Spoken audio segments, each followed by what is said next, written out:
From Hollywood, the CBS Radio Workshop, dedicated to man's imagination, the theater of the mind. Cherries, sweet cherries,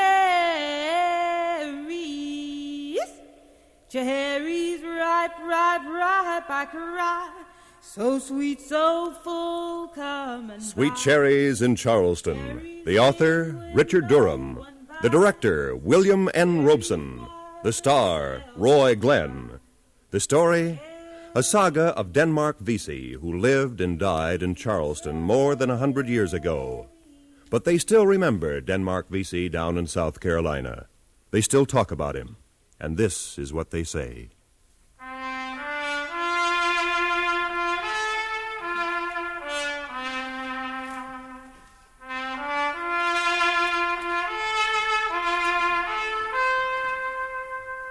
They say he walked as though he was the only free man in the courtroom. They say he walked as though the world watched him. They say a gamble was the beginning of it. A gamble one night at a carnival when he bought a $20 play on a lottery wheel. She's stopping on number 6, 7, 8, 9 blue. Number 9 pays 100 to 1. Now, who's got number 9, folks? No one's got number 9. I got it. You got number 9, fella. Yeah, how much am I worth? A number in sight saves a fight. Show it. Here you are. A name goes with it. Denmark Vesey. Vesey. Say, you're Captain Vesey's slave, ain't you? I am.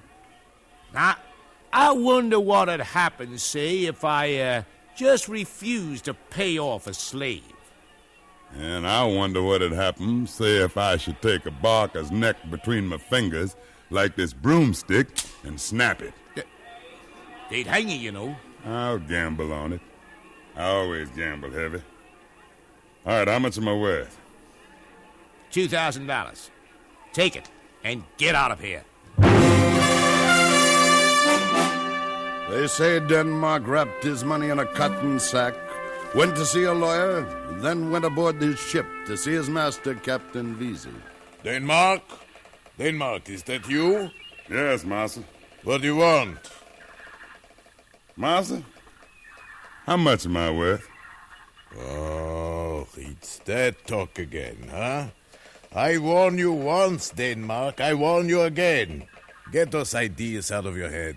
I'm asking... I'm telling you. This craving for freedom is a sickness. It's unbecoming to a slave. But, Master... It's those books you read that turn your head. I watch you talk to slaves in the market. You read to them from the Bible. You read Tom Paine and Jefferson. You tell the slaves that all men are brothers and born equal, huh? Nonsense. No, it ain't, Master. I know what you're up to. I know you working in your spare time for other masters. You get $50 here, quarter there.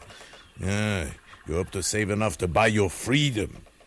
You know how long that would take you? A very long time. Methuselah could not live so long. I need money, too. I know how hard it comes these days. Then why don't you sell me? Where could I get your price? How much am I worth? Even at your most stubborn, you are a capable man, Denmark. You are worth at least $2,000. Here's $2,000. Denmark, where? Here's a set of release papers. Will you sign them? Sign? Yeah, you need the money. Yeah, you're sure? I need my freedom. $2,000. I talk hard, but I'm not a hard man. And I know you find a way to escape if I didn't let you go. I see it in your eyes. Somehow I feel like I am releasing a tornado. Here are your papers. Well, what will you do with this freedom? What do you do with this money? I use it to help those I love, my wife, my children. I use my freedom to help those I love. Yeah, I know. You in love with that girl who sells cherries in the marketplace, huh? But her master will never set her free. Never. So what good will your freedom do her, huh? Denmark, get below and sweep up my cabin. You asking me or ordering me? Ah, you. Right away you begin. You know, Denmark, it's strange to have owned a man's body for 20 years, not to know the first thing about his mind. All right, go, Denmark. You're free.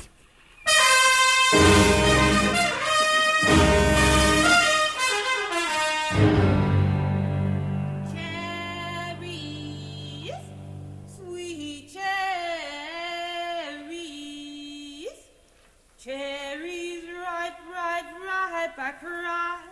So sweet, so full, coming by. I'll buy you cherries. Denmark, All of them.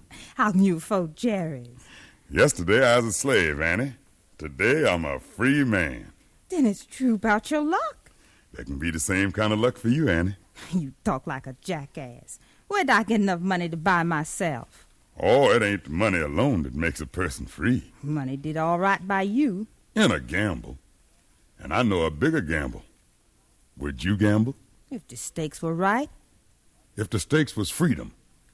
If I could show you that every slave in Charleston is ripe to rebel, to build a new life where all men are equal, where a man could marry the woman he loved without fear of having her torn from him in the night, or sold from out of his arms, would you gamble for that? Are my cherries red? Blood red. My stakes are in.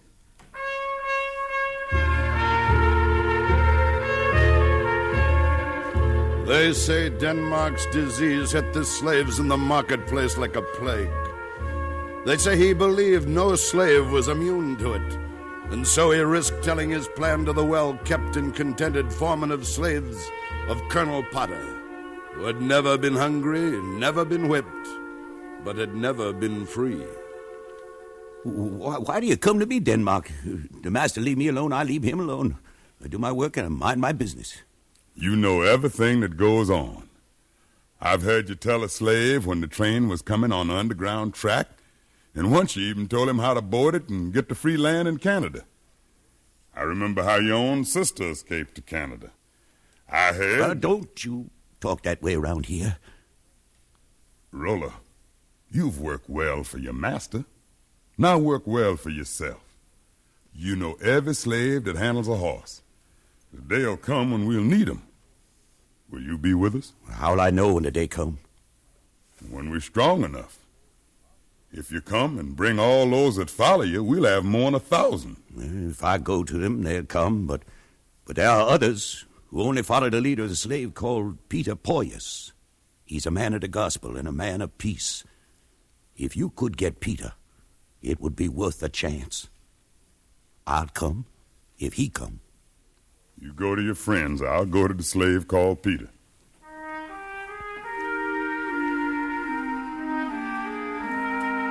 They say Denmark opened the Bible that evening and read through the night. Read Exodus and Leviticus, Joshua and Job. And in the gray morning before dawn went to the cabin of the slave Peter. Come marching in. Oh, when the saints come marching in. Oh, Lord, I want to be in that number. Morning, Peter. Why, morning, Denmark. Peter, I've been reading the Bible all night. I read it every night, Denmark. I've been reading the words of Ezekiel and of Zechariah. Yeah, I know the words of Zechariah. Then you know he said, Behold, the day of the Lord cometh, and thy spoil shall be divided in the midst of thee. For I will gather all nations against Jerusalem to battle, and the city shall be taken. Charleston is Jerusalem. Is that why you bought your freedom? That's why I live. That's why I come to you. Denmark, I'm against violence. My God and I are against bloodshed. Are you against slavery? I'm against destruction and hatred. My God is against setting one man against another. Is your God against slavery? God's against it. Then how's he going to cure it? Can he reach the hearts of the slaveholders? Their hearts are made of stone. Don't it say somewhere that the Lord helps them that helps themselves?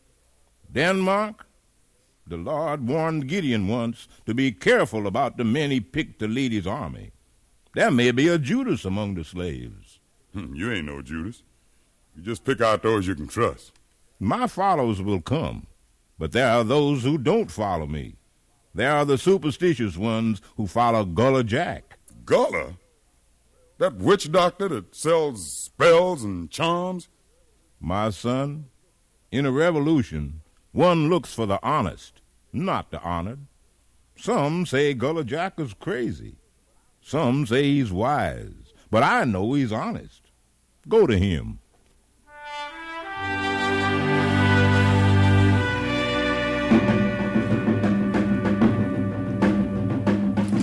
Who that? By a charm, you should come at night. Cast a spell, come only in the twilight. Who that? Oh, it's you. Denmark Vesey, the disbeliever. Why do you come here?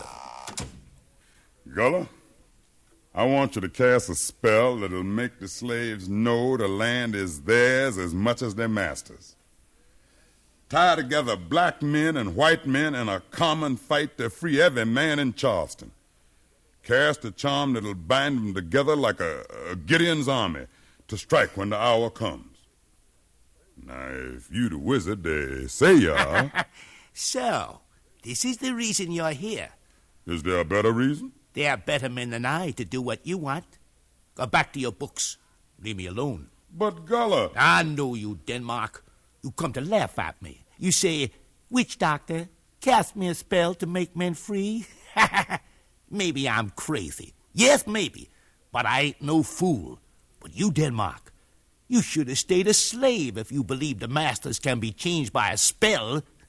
If I could cast a charm to free a man, wouldn't I cast one to free myself? Listen, Gullah. I read one time of a giant who fell asleep in a foreign land. And while he slept, hordes of little men tied him with ropes and chains. And as long as the giant was asleep, he's a slave. But when he woke up and stretched and shook himself, the chains snapped and the ropes broke, and the little men hopped off his back like fleas, and he stood up free and strong. Now the slaves are giants, and the justice that's in the heart of every fair-minded man in this land, justice is a giant. The masters are the little men. When the slaves wake and stretch, they'll be free. And you can help them waken. I see.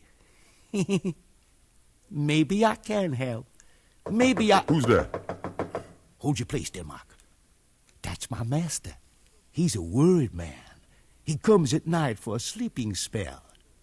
I'll give it to him. Then we'll awaken the giant. They say Denmark and Gullah Jack Rollerhard and Peter Poyas made a pact to wake up the giant and put the slaveholders to sleep. They say month after month the fever spread, infecting thousands. The fever of freedom. And the day was near when Denmark's disease could not be quarantined. They say Denmark gathered his leaders together in the hayloft of a lonely barn to fix the hour. Roller, you done got together the horses and riders? Every slave who handles a horse will be ready to pull cannons once we get them. Gullah? I've been in the arsenal. I cast a spell for the captain just yesterday. The arsenal is full of cannon and powder. You, Peter? Denmark, the Lord spoke to me last night. Yeah? And he said, watch out for Judas. Yeah, we'll be watching. Now, we'll set the day and hour. I've noticed the stars, and they sit well for this month. Tomorrow the moon hangs low, and it'll be blood red. I've watched the way the militia moves, and we'll have to move quicker. Denmark! They found out. They're coming looking for us. What? Who's looking? Who's found out? Everybody. Who is everybody? Colonel Potter. Who told him? It wasn't me, not me. Jason, the houseboy. We gotta run. We won't run. We're gonna stand our ground. Roller? Yes. The colonel's your master. You face him. What? Yeah, I can see him coming from here. The colonel, his guards, and the houseboy. Go down and meet him, Roller. Why? You gotta face your accuser. You gotta out-talk him or we'll all hang. Now go on. Shall I cast a charm for Roller? Let Roller cast his own charm. Go on down, Roller. Face him. They say Denmark waited in the loft while Roller climbed down the ladder and walked to the door to face his accuser. They say at that moment the colonel had the revolt resting at his gunpoint. Master, come in. You needn't say master to me anymore. When this is done, you'll be dead. Dead? Yes, dead. Jason told me about the plot. Before you die, you'll give me the name of every leader and recruit in your rebellion. What are you talking about, Master? Jason? Yes, Master? Jason, tell Roller what you overheard. I heard him say he'd get men to burn the plantations. Some slaves would escape to Canada, and others would go about the land free and the unfree. That's the way he put it. Well, Roller? I feel sorry for poor Jason. Feel sorry for yourself. And I feel sorry for you, Master, for believing him. You know Jason's run off twice. What's that got to do with you? I won't argue with him. Don't deny he's telling the truth. I don't deny I'm the best slave you got. I've worked harder and earned more for you than Jason, haven't I? You've done that? I'm the best treated slave in Charleston. I've never complained or asked for anything. Have I?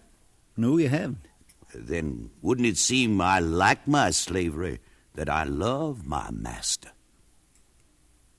It seems a sane, logical man would. If you kill me, who'll handle your crops as well as I do? Who'll earn money for you the way I do? You've never given me trouble. It don't seem natural you'd start now. No, Master, it don't. Jason? Yes, Master? I'm going to teach you a lesson for trying to stir up trouble. But, Master... Guard, take him to the yard. 30 lashes. I didn't do nothing. And Roller? Yes, Master. Roller, you'd better be telling the truth, or there'll come a day. Yes, Master. There is coming a day.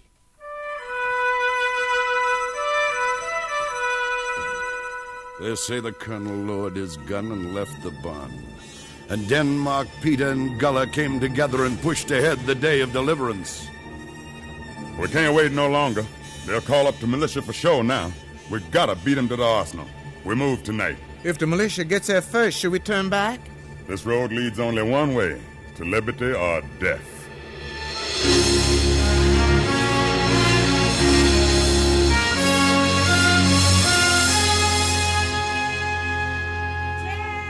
Cherries, sweet cherries, cherries, right back, right. Is the road clear, Annie? It's clear now, but the militia will be coming soon. Yeah, you warn us when you see them. I'll warn you. I'll stand in their way selling cherries. When I call blood red, they're coming up the hill. They may take your life for this. My life is your life, Denmark. Now let me sell my cherries. We'll see what we can buy over at the arsenal. Peter, you ready? The Lord has spoken. Gullah? Twist your neck, tap your knee. When the moon goes down, we'll be free. All right, let's move. When the moon comes down to blood, oh, when the moon comes down to blood. Oh, They say a red moon hung low over Charleston. They say Denmark led, Peter sang, and the slaves fell in behind the moving men. They say on plantations and farms, in cabins and houses 100 miles around, men waited to hear the arsenal crack. But they say the militia got there first and charged through the marketplace before Denmark got to the gates of the arsenal. They say you could hear the cherry woman cry when her eyes caught sight of the soldiers. Blood red cherries, blood red cherries.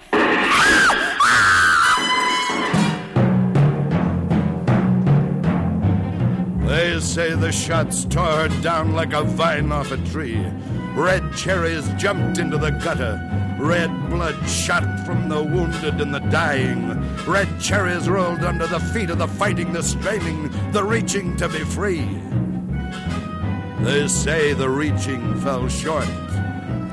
They say the militia took the Oslo. They say they took 100 dead slaves to their grave and 100 leaders to jail. And they took Denmark Vesey to the rack, and at last to court. Denmark Vesey. Yes, Your Honor. Before I pass sentence, do you have anything to say to explain your crimes? I have a word, Your Honor. Speak and be brief. You speak of my crimes, Your Honor. Yet I feel no guilt. On the contrary, I felt to be idle while other men yearned to be free was wrong. So I was not idle. Others talked, I acted. I'd act again. Order! Is that all you can say to explain your treachery? Your Honor, what you call my treachery began when I read the Declaration of Independence, when I read what Benjamin Franklin, Thomas Paine, Lafayette, and Jefferson said and did. And their words warm my blood. They said, each of us belong to each other, even you to me and I to you. Therefore, is there a man born of woman who is not my brother? Is there a woman born of suffering who is not my sister? Is there a price for such humanity? When I was a slave, I discovered my price and I paid it. If today my life is the price I must pay, I shall pay. For somewhere there's another life and another day. Such a day when justice becomes a giant, when to be human becomes a habit. Such a day our children shall see, as bright as the cherries they sell in the market, as bright as the cherries of the woman I loved. Cherries, sweet cherries. They say the clerk stopped writing and put away the record. The court called for the highest price. The hangman's hand tightened, then relaxed on the rope. Denmark paid, and the masters went home to bed. But they say Gullah Jack in his cell cast a spell, and no master slept well. For they say the giant was awake, and the giant never slept again, till all the slaves were free. That's what they say about Denmark Vesey.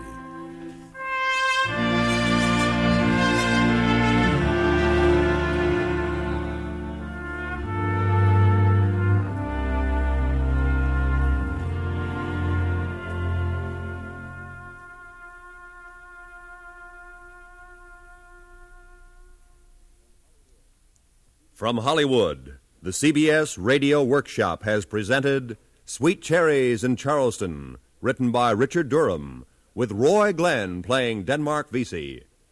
Ted DeCorsia was the narrator, and the music was composed and conducted by Amerigo Marino. Included in the cast were Abby Shuford, Stotts Cotsworth, Eddie Marr, Paul Frees, Corny Anderson, Parley Bear, and Harry Bartell. Next week, the Workshop will present from New York a study of a hit-and-run driver.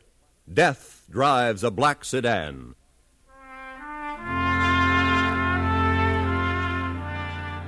This is the CBS Radio Network.